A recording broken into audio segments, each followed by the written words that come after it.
Hello friend, माकी रसोईमध्ये आपले खूप खूप स्वागत आहे। आज मी 5 आंबे घेतलेत बघा, केशर आंबे। माझ्याकडे जास्त माणसं नाहीत खायला, ह्या वाटीने एक वाटी रस घेतात, माझ्याकडे जास्त खात नाहीत। आता हे दूध घेतली, साखर घेतली, ह्याच्यामध्ये थोडं मीठ टाकले, ह्याच्यामध्ये साखर मिक्स करून थोडं मीठ टाकले। मीठ टाकावं लागतं, मीठ नाही टाकलं तर रसाला चव येत नाही। आता हे आंबे मी अर्धा घंटा अगोदर भिजवून ठेवले, ते चांगले धुवून त्याचा चिक काढलाय। आता मी रस करणार आहे। आता हे आंबे असे पिळून घ्यायचे, सगळं ह्याच्यातलं रस काढायचा बरं का। आणि परत धुताना सालपट जास्त धुवायचे नाही, जास्त धुतला तर त्याचा अर्क उतरत असते, चांगला लागत नाही।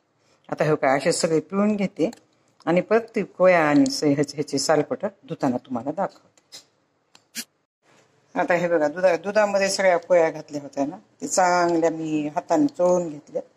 आता हे बाहेर काढते आणि ह्याला पाण्यामध्ये एकदा धुवायचे बरं का। हे सालपट जे उलट होतं ना, सालपट ते उलट करून घेतले बरं का, सवा असं होतं ते उलटे सालपटे पिळायचे नाही, त्याचा चिकमध्ये उतरते रसामध्ये आणि रस चांगला लागत नाही बरं का।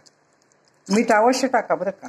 आणि तुम्हाला जर टाकायचं असलं, गरम होतंय असं वाटत असलं, हे रस उष्ण होतंय असं वाटत असलं, तर ह्याच्यामध्ये अर्धा चमचा गरम करून तूप टाकून परत खायचं। फ्रीजमध्ये असलं तर फ्रीजमध्ये असतं तर लगे तूप घेऊ नका, ते तूप आळून जाते बरं त्याच्यामध्ये। ज्याला आवडत आहे त्यांनीच खावा, ज्याला आवडत नाही ती खाऊ नका। आता हे रस्ता असा दुधात केलेला आहे, की असा तयार झाला आहे। का तर आंबा गरम असते ना, म्हणून दुधामध्ये रस करायचा तयार त्याचा कधी पण। ह्याच्यामध्ये थोडं पाणी टाकायचं आणि ह्याला असं हाताने हळूहळू चोळून धुवायचं।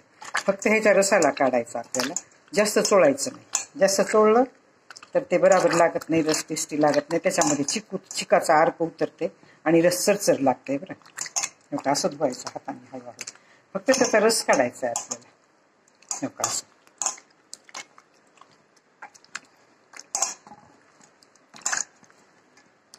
हे मिक्सरमधून काढायचं। हापूस आंबा मिक्सरमधून नाही काढला तरी जमते। केशर आंब्याला ना थोडा केसाळा असते आंबा, मग ते आपण प्यायला गेलो, पोळी चपाती बरोबर खायला गेलो की ते केस येतात त्याच्यामध्ये, म्हणून करायचं। आता हे चांगला रस आला बाहेर बघितलं का। आता ह्याला असं पिळून घ्यायचं, 2 घ्यायचे अशा आणि असं पिळायचं। जास्त पिळायचं नाही, ते सुद्धा अद्दर हाताने पिळायचं, हलक्या हाताने पिळायचं।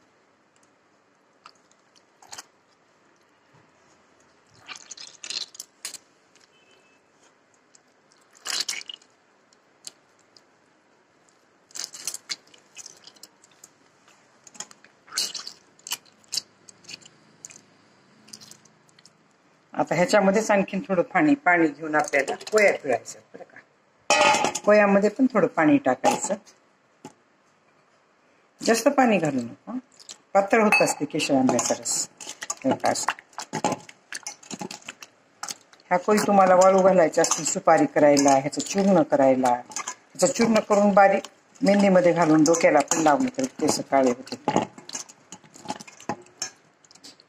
हे असं पिळून घ्यायचं। जास्त आंबे चांगले पिकलेले असले तर त्याचा पूर्ण रस निघते। हे आंबे जास्त पिकलेले नव्हते आणि आमच्याकडे सुरुवात झाली, म्हणून थोडे आंबे एवढे ही येत नाहीत आणखीन आत्ताच।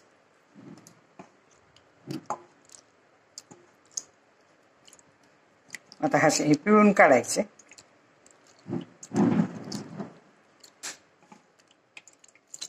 परत एकदा सालपट घ्यायचे ह्याचे, का तर सालपटाला थोडा रस जास्त राहते, म्हणून ते अशा अद्दर धुवायचे आपल्याला।